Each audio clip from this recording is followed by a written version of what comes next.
Good afternoon, ladies and gentlemen. This is Javier with The Real Javier Novoa, a channel, a platform, and a modality where we apply the principles of philosophy, spirituality, mysticism, and business to rapid lifestyle transformation. And we've made videos, especially in the early days of this channel, about paradox. And in order to live according to this modality, and remember, this modality may not be for you if you're not ready for it. But in order to live according to this modality, which is manifesting on the physical what is already present in the spiritual, and of course all possibilities already exist in the spiritual. We've known this from the time of Timaeus, of Plato, and even well before that. All spiritualities know this and teach this. It's just a matter of rediscovering it. But if you're going to be living your experience according to that modality, and indeed that's the pinnacle and the peak of why we came to learn to merge that physical and spiritual, which is indeed already merged.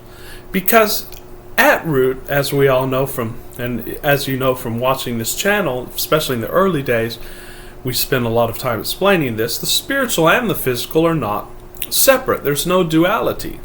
All is one.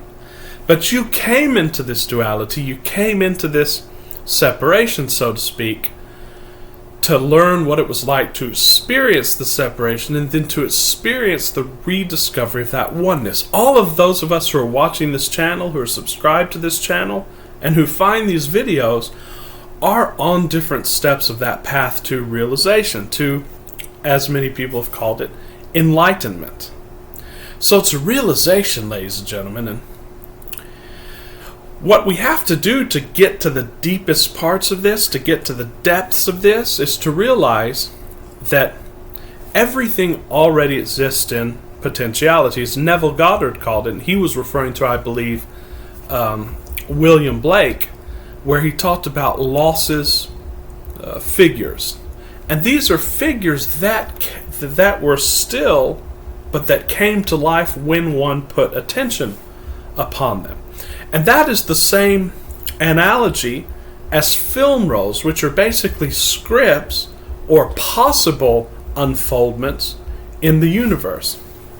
And these are still, but they come alive, so to speak, as we focus on them. Of course, you can only be in one frame, and then all of the past frames and all of the future frames are implied in that. For example, let's say you're a great banker. Well, there's a past of that, which was, developing the skills, developing the education, getting the job, developing the contacts, building up your resume, climbing the ladder, and so forth. That was a past. But these are all frames which are not existing now. They're simply a past that you can go back to when you focus on that in your memory. And when you do focus on that in your memory, you are still now, you just shift to a different frame that's still, but now it's moving. I hope you understand me just a little bit. Reality Transurfing explains this very well by Vadim Zeland. And then, of course, there's a future implied in that. Well, there are probable futures. For example, there's a probable future that you'll go on and then you'll retire and so on and so forth. You'll be successful. There's also another probable future, depending on what your beliefs and expectations are, that say, well, you could have a market crash, then you could lose your job and lose everything. Those are all probable futures. And those too unfold as you focus on them. So what's the key pickup here? It's all about focus. And of course, as we've said from the beginning of this channel, we're doing things according to science. We're doing things that work.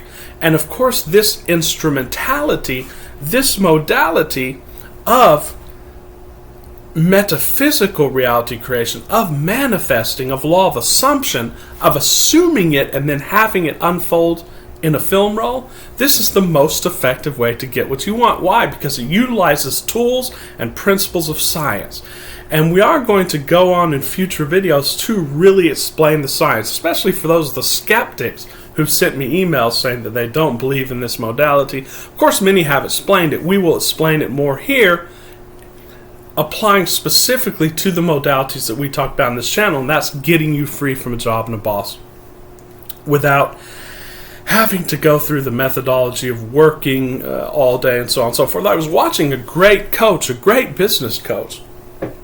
In fact, someone who's subscribed to our channel. And he was talking about, if you want to be wealthy, you have to work 8 days a week. Well, it may interest me because I do what I love, and I already do that. But if you're someone who doesn't do what they love, the idea of working every single day for hours a day and so on and so forth, and having to do that right now will seem contrary to what you want. And we're here to tell you that that is not the path, that is a path. And there are manifold paths, but the true path is embodying the desire and then having it unfold for you in your path of least resistance, not trying to have it happen. And that is the process of instrumentality, ladies and gentlemen.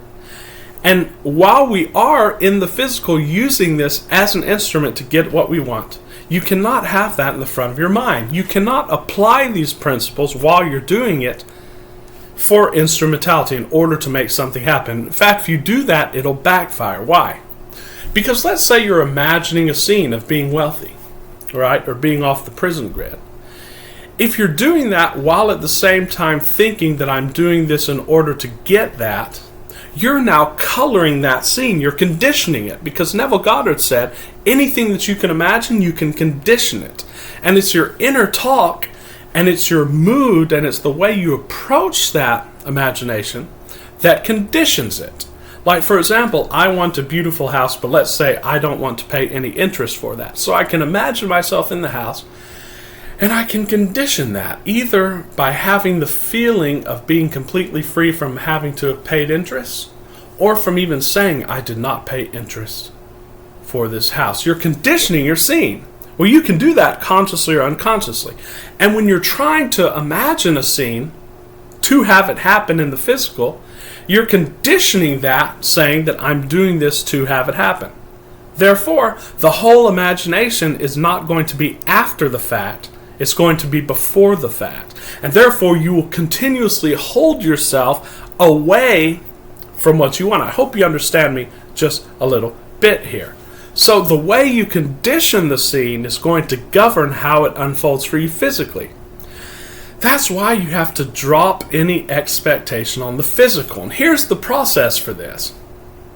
When you're imagining or self-talk or whatever you're doing to get yourself in that state, just do it for the sake of having that experience there and then. So you want to color that and you want to play around with it. It's not necessarily that you're going to imagine the same scene. You'll want to come at it from different angles depending on how you feel. Let's say you feel hopeless. Well, then you can imagine, let's say you want a house, but now you feel hopeless because you've been rejected. Now you've applied and you've been rejected for the loan. Well, you can now simply close your eyes and say, you know what? I'm inside this house, and my senses are telling me that I'm inside this house. So therefore, I don't care what happened before or on the outer. I'm inside this house. You can start feeling the couch and so on and so forth. And at that moment, you are there. If you just do that for the sake of that, for the sake of calming yourself, and for the sake of, again, realizing what it is you want to realize in the moment, then when you open your eyes, you'll realize that you're feeling better.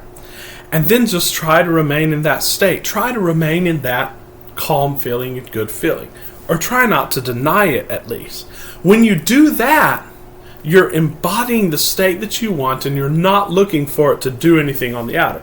Because you can go to it again. Let's say you're a very hungry person. And by the way, people might laugh at this, but this has been proved, ladies and gentlemen, in scientific studies. For example, they had people who were trying to eat less imagine themselves eating large quantities of food that they wanted, like sugars and so on and so forth. Then when they actually ate, they ate less. They felt more sated. So if you don't have access to food, or you don't have the food you want, imagine yourself eating the food that you want. And don't care how you feel, just keep imagining it. Keep imagining it until you feel a sort of release, and until you feel an acceptance of that. And then you feel exactly what it feels like to have eaten that food. Of course, we've done demonstrations we will be doing demonstrations. So that's the key point here, ladies and gentlemen. Don't do your imaginal scenes or your getting into state for the sake of instrumentality. Do it so that you can, as we've said many times this channel, give it to yourself now. Satisfy yourself now. I believe as Neville Goddard said, when the desire is upon you, then imagine the fulfillment of that desire. Don't wait on 3D, because that 3D, ladies and gentlemen, is what we refer to in this channel as the prison grid. And the prison grid is indifferent as to whether you get what you want, but you can give yourself what you want by leaving the prison grid and by being it now, by putting yourself into that position now. And then you will see as a result of that that you're on a new film roll, and you'll start seeing evidence and signs of that. And of course, as Neville Goddard said, the signs come after the fact, not before. So after you get into the state is when the signs come. But it's very hard, ladies and gentlemen. You have to break yourself of the indications of the outer. Of course, you can time to time look at the outer as sort of a measurement of where you are and where you'd like to be, and as sort of a gauge as to what your desires actually are. Because when you experience something, you have a negative emotion, that means you desire the opposite. So the outer will tell you what your desires are. But once you do that, then go in and attain that state. Be it and have it. And then the rest of the time, just try to remain in what we call presence. What Neville Goddard said, the present moment. Just enjoy the present moment, be in the present moment, and use your mind as a tool, ladies and gentlemen. Don't let your mind use you. Many of us are simply slaves to thoughts. We allow our mind to just think, and we follow those thoughts, and we accept each and every one of those thoughts as true. But if we can, from time to time, as Eckhart Tolle talks about, observe the observer, observe our thoughts, and just let them float away, because they all come into being and go away. They're all temporary. And we remain in that state of presence, soon we will grow into that peace, and soon everything that we do will be executed with presence, and then we'll just watch our lives unfold as a beautiful symphony, as a beautiful flowing, and we will get to what the Tao Te Ching calls that flowing down the river, that watercourse way. And that's how we want to live, ladies and gentlemen. That's why we came. And of course there will be excitement along the way. There will be excitement. There will be interest. But we can all stay above that realm of boredom/contentment and be in all of those different gradations of positive emotion. We don't have to go to negative emotion for variety, because there's so much variety in the positive emotions. So stay present, ladies and gentlemen. Stay present. As Marcus Aurelius said, circumscribe the present and circumscribe the hegemonikon, which is the true you, which is free from sensations, observations, and even feelings and thoughts, ladies and gentlemen. You are above that. You are not that. You are something much more. And of course you are it and you are everything. But for the sake of the game, you are something much more. Discover the observer within you, and have all of your imaginations, all of your techniques simply be for experiencing it in the moment. So, ladies and gentlemen, thanks for watching. We are still pursuing our series on strategic planning. In fact, this is a big part of the strategic plan, especially in the beginning. You sit down and you simply be present. Then watch what arises out of that. Watch what plans arise out of it. Watch what inclinations arise. Feel free to follow rabbit trails. And soon that's all going to, of its own accord, coalesce together. And it's going to show you a path forward. But don't look for it and don't try to get it consciously. Allow the right brain to do its work. So thank you guys for watching. I ask you, if you find value in our material, please subscribe and like to the channel. We will see you guys very soon, and we'll be going more into the nitty-gritty of rapid lifestyle transformation, of strategic planning, and also just teaching you how to implement these tools in a more natural way, in a more holistic way, and with less stress and push. So until next time, this is Javier with much love and appreciation. Ciao.